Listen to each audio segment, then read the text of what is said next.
It has been 5 years since Siegfried and Roy have performed in Las Vegas, but they are still drawing crowds at their secret garden.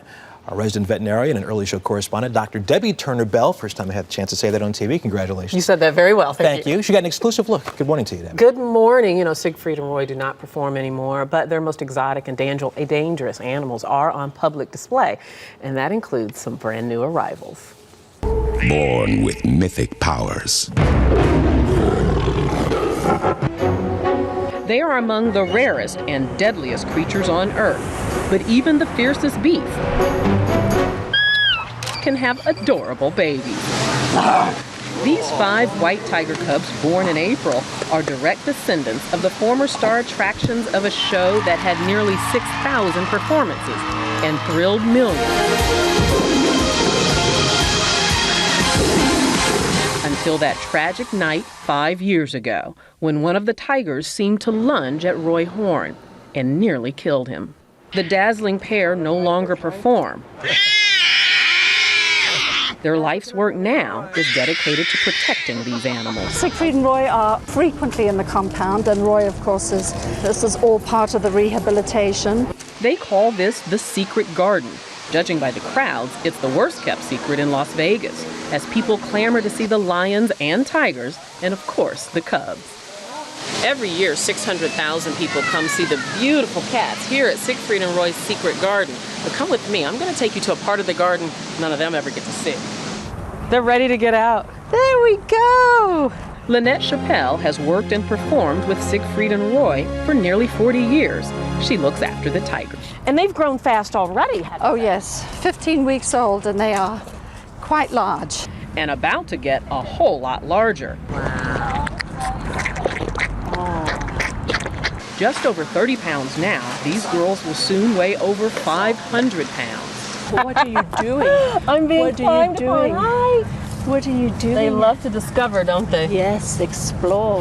Yes. Like many Siegfried and Roy animals, the Asian white tiger is endangered. Now, there are very few in the wild, and we are trying to save them. And they help save this creature as well, a Komodo dragon, so poisonous that trainers can't even get near. They use a target pole to move him around. And here's how you feed this beast. It's called a raptor strip, and really all it is a meat product. So is this like the Komodo version of Spam? To some degree, I think you're about right, actually. Here we go. Ooh, look at that. Excellent. I thought you were a veterinarian, not a baseball player. They teach us spam tossing at veterinary school. All well and good, but for Komodo dragons, this may be nothing more than a light snack. This animal here, for example, can eat an animal that weighs about 700 pounds. And they can eat everything, bones, you name it, they waste nothing. That sounds scary, but for groups of kids who come by to see the dragon, just like other predators in Siegfried and Roy's menagerie, there are larger messages, awareness, and respect.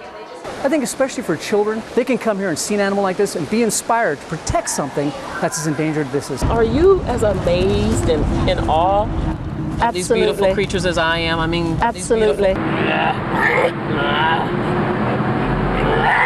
They are part of our conservation program, so that children will have the opportunity of seeing these creatures close up, because in the wild, of course, they're non-existent.